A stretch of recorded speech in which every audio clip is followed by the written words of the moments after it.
Welcome to the Diary of an Apartment Investor podcast. I'm your host, Brian Briscoe with Streamline Capital. Really excited for today's show. We've got none other than Weston Walker with us today. So Weston, how you doing? Brian, I'm great. How are you? Doing great. And for everybody here, Weston had me on his podcast just a while ago. So before we get into your story, why don't you tell everybody a little bit about your podcast and where to find it? Yeah, so my podcast is called Real Estate Funds Podcast. You can probably guess what we talk about is real estate funds. We help passive LP investors find the operator, find the deals that they want to invest in. And we interview, experienced professionals like Brian here and try to find the best deals. Awesome. So, hey, go check that out. And anyway, that said, Weston, tell us a little bit about yourself. Yeah, so I want to tell my story in a way that really benefits your audience and know that, anything's possible because I'm 20 years old and I started real estate 2 years ago. I'm in the process of building up a track record here.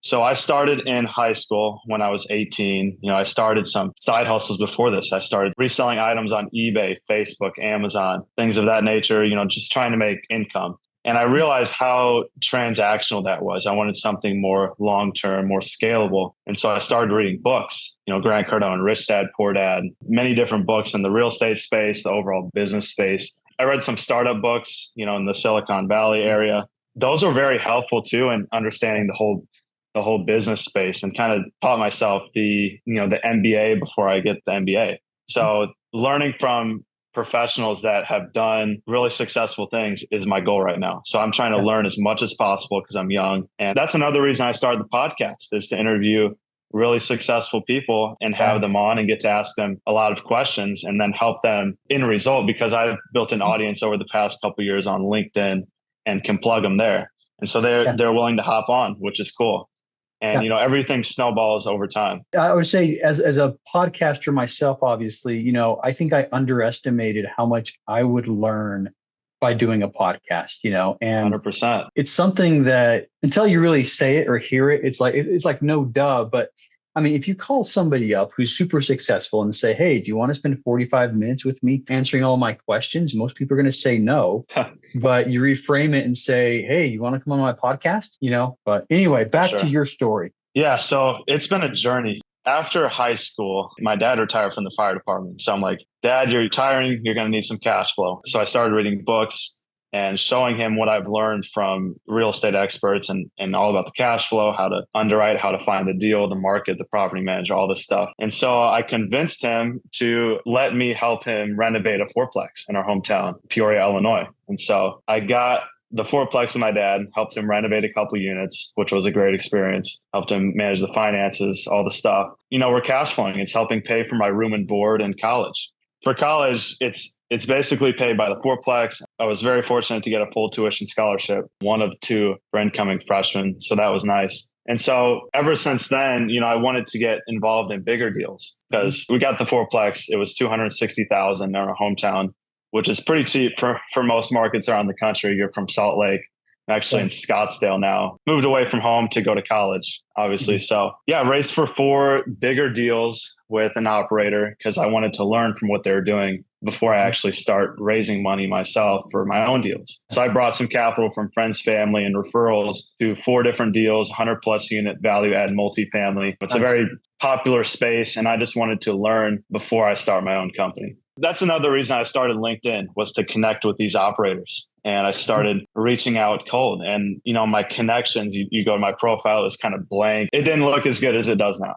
I mean, 18, 19 years old, you started this, what was kind of like the driving factor for you? Because I think when I was 18 years old, I was thinking, I'm just going to go through college and I'll figure it out later. What's really that driving thing? You mentioned your dad. Yeah. Is there more to that or is that really all there is? I mean, you can't pinpoint like an exact thing that drives you every day. But my dad worked very hard growing up. He's a fireman. On the side, he did concrete countertops and he was a hands-on guy. He's jacked. So learned hard work from him for sure. I wanted something more scalable because I saw him, working with his hands and selling countertops for the same price and not being able to leverage employees or other people to do it. And it's not a scalable business when you're doing it yourself. And so I saw the long-term scalable nature of real estate that's why I'm in that space. But yeah, to answer your question about the driving factor, I do have a relationship with God. I'm a Christian. And so that's one of the major things that drives me. I think I can really make an impact in this world for good. And that's why I'm here. Awesome. You talked about scalable. There's lots of different things that are scalable. I mean, you could take your dad's concrete countertop business and figure out how to make that scalable. But why did you choose real estate, apartments, and syndication? Yeah, that's a good point. You can scale pretty much anything. You can look like Alex Hormozi. I watch him, and he's going through the top women billionaires and going through the different industries they were to be billionaires in. And they were the most unpredictable industries, just random. So that proves you can scale anything. But real estate's just what I happen to pick. I think it's not an easy business, but easy to understand business. Multifamily, people need to live there. You can crunch the numbers in a spreadsheet. It's not like you're starting a new tech product like Elon. There's only so many Elons out there. And so I'm not one of those. And so that's why I got into real estate. But yeah, you can definitely scale it. I'm at a brokerage right now as well, Cushman and Wakefield, and you can scale brokerage. You could be an agent, you could be a broker, have your own brokerage, or you can be an operator, or you could passively invest. When people talk about real estate investing, there's many different routes that you can go down, and you just have to pick and specialize. Like you specialize in Utah multifamily. That's one of the examples. There's many different paths you can go down. And I think the biggest thing is just to pick which one. I don't think it matters a ton, but you have to have the niche expertise rather than trying to be Blackstone from day one and do everything. Yeah. One thing you said, I think, hit home with me. There were lots of ways to get into real estate. And I would say if I rewind the clock 6-7 years, I was looking at, several different types of real estate. I was looking, hey, should I do this? Should I do that? Apartments, single family homes, build to rent. There's a lot of different things that were going through my mind at the time. And one reason I went with apartments is because it's something, and you said this word, it's something that people understand. Almost everybody in this country has paid rent to live somewhere. And so regardless of whether you understand the entire business, most people have an idea of how it works. I pay somebody else rent, they profit from it. And so that's one reason why I think I stayed in multifamily, is because it's something that a lot of people do actually understand really well. For sure. Yeah. Keep it simple. I did work for a land investing company previously, and he mentioned that it's a lot harder to raise money for land, and they do more creative developments. They have a 45-year track record, and I think they have just over 40% average annual return once they sell deals, which is ridiculous. Nice. They've done that over 45 years. And I'm like, it's a whole perspective shift. And he mentioned, even though they have the track record, even though they have the great deals, it's still hard to raise money because people don't understand it as well as multifamily. And I'm assuming like venture capital is one of the hardest things to raise money for, like a startup. If you need $200K to go fund your product for the space shuttle, then it's going to be harder to raise money than a fourplex. Yeah. There's a little bit of a barrier to entry in some of the other things, and it is the knowledge. Like there's a very active angel investing community, very active, venture capital community here in Salt Lake City. And when I'm hyper focused on multifamily, obviously, but when these deals come full cycle, I usually walk away with a windfall. And so I'm looking for other places to invest. And to your point, I look at these VC funds and like they have pitch competitions and everything else around here, but I don't know how to evaluate them. So I haven't invested. Somebody has a good idea, how do I know he's going to turn his good idea? And so yeah, I don't invest. Yeah, it's like when Warren Buffett, he says I think it's the competence, your circle of competence. Yeah. What you know is what you should invest in. Yeah. And I mean, I want to get to know it. And there's, so that's kind of what I'm doing right now, trying to hang out with the people that know it and go to some of these things. But for me, that's more of a hobby right now. Eventually, maybe I'll do a little bit more damage with it. And to your point, when I got into multifamily investing, I didn't want to pretend like I knew everything right away. And I still don't. I still try not to do that because people look at me immediately. They think, why would I invest with a 20-year-old? And I have to give an answer because I'm partnering with the best people and I'm collaborating with another fund manager. I don't know if he wants me to mention his name, but he raises about 4 million bucks a deal, and he's done that for about 10 deals. So that's 40 million over the past year and a half. And Yeah. so I partner with him. We get better terms than anyone in the industry. And so leveraging the experience of the operator and partnering with him and going to my network, I think, there was no better solution. Like when I first started out, I didn't get the terms that I do now because I partner with someone who can raise a lot more money. The more money you bring to the table, the better terms you get from the operator and the better returns your investors get. Yeah. And you get on your own money that you invest. True. That is absolutely true. It is a big lever, and I am an operator, and, shameless plug to people who are listening. I'm always looking for people that can bring more capital to my deals. And Weston, what you said is absolutely true from my perspective. If I could rely on somebody to completely fund all of my deals whenever I got something under contract, I'd give them whatever they asked for. Yeah, and it's easier to raise one check from your end instead of from 20 people. Yeah. So, and in capital raising, I've done okay at it, but it hasn't been my primary focus.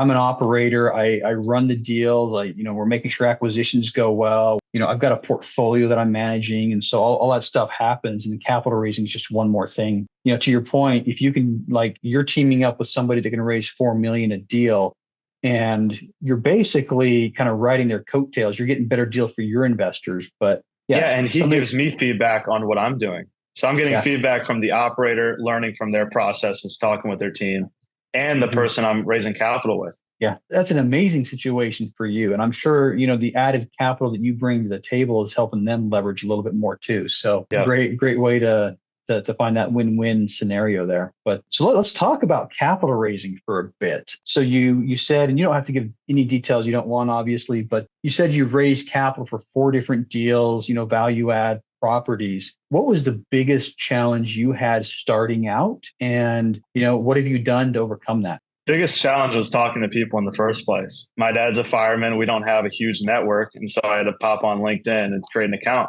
and start DMing people. But the investors that converted to actual investors were the people I knew, maybe like local doctors, because I'm from Peoria, Illinois, and now I moved out to Scottsdale. There's a lot wealthier people out here. So the most success I've had was from starting with friends and family and saying, hey, do you know anyone that might be interested in this? You want to keep it conversational. Like when I started, I learned that people don't want to be pitched something right away. I was calling people up, messaging them, and just pitching them instead of saying, hey, let's just have a conversation. Ask them questions is the biggest thing. You don't want to talk for 20 minutes and them just sitting there like, hey, when is this guy going to be done talking? You want to be able to ask questions. And if they're not interested, I just cut the cord pretty quick. I let them go. But maybe, if they say, hey, follow up with me in the future, I follow up. That's good. Always ask for referrals. I mean, you never know who knows somebody that's able to invest. And I've definitely been the beneficiary of referrals. I've given referrals, a lot as well. But, always ask for referrals. I think that's a great tip. For sure. I've heard from when you full cycle deals, I haven't full cycled a deal yet. But when you sell and build the track record, actually give capital back to your investors. I said, hey, this dude Weston doubled my money in 5 years. They'll tell their friends on the golf course. I mean, if you can get them a really good return, they're going to tell people. Yeah.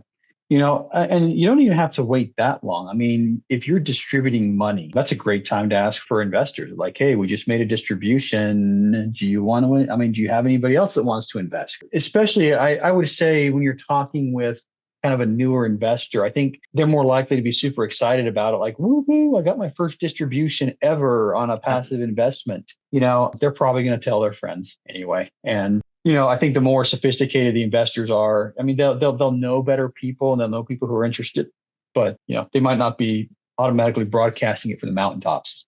But anyway, that's what I've seen. But don't necessarily have to wait until you have that full cycle. If you've got a deal that's pushing out cash, that's one that's really going to turn some eyeballs, turn heads. For sure, yeah. And sometimes you have to follow up sometimes. Some people are really busy and you just have to catch them at the right time. Yep, that is also true. I've got one investor that's invested in the last couple of deals, and he always comes through. He always signs the papers, but he's usually the last one to do it. It's like, dude, you're kind of like, we're waiting for you. I have one of those. Yeah. I don't like calling him to bug him about it, if that makes sense. So I guess in that capacity, it is kind of worse because eventually they're going to have to do it. But anywho, Well, cool. So you talked about some of the challenges and how you overcame them on your first raise. You've done four now. Let's talk about comparing raise number one versus raise number four. And how did you change what you did based on what you learned on raise number one, two, and three? More referrals. I think that's the number one way people gain trust in this industry the fastest, is saying, hey, my friend Dave invested, I'll do it too. And so keeping the relationship with the people that have already invested, focusing on a small group of people. I am doing my LinkedIn still and doing the podcast as well. That gains trust over time with a large amount of people. And that's the goal. I don't expect to get 50 investors from LinkedIn next month after making a couple posts. I mean, you have to be very consistent. All the wealthy people that have, made their money off social media have done it for a long time. And so building this asset now when I'm young, when you meet someone in person, especially, and you connect with them on LinkedIn, they say, hey, this guy has an established LinkedIn account. He provides value. It just builds trust quicker. And it takes a while to get there. You just have to be very consistent. It's only been 2 years, and 2 years seems like a long time to post, and you just have to keep doing it. I don't know if you found this yet. I have found it. I've had several people come to me ready to invest and say something like, I followed you on LinkedIn for the last couple of years. I'm ready to invest now. I want to invest with you. Or same thing with the podcast. I've listened to your podcast for a couple of years now. I love it. I'm ready to invest now. Take my money. And you don't even know these people. Yeah, I mean, but they know you, and that's what matters, and that's huge. The lovely thing about podcasts and about social media is they get to know you, and it doesn't matter as much if you know them. I've had several people and several different examples of first call. That's exactly what they say. And then 24 hours later, they're filling out documents, wiring funds. So, but you did hit the nail on the head. It's not an overnight thing.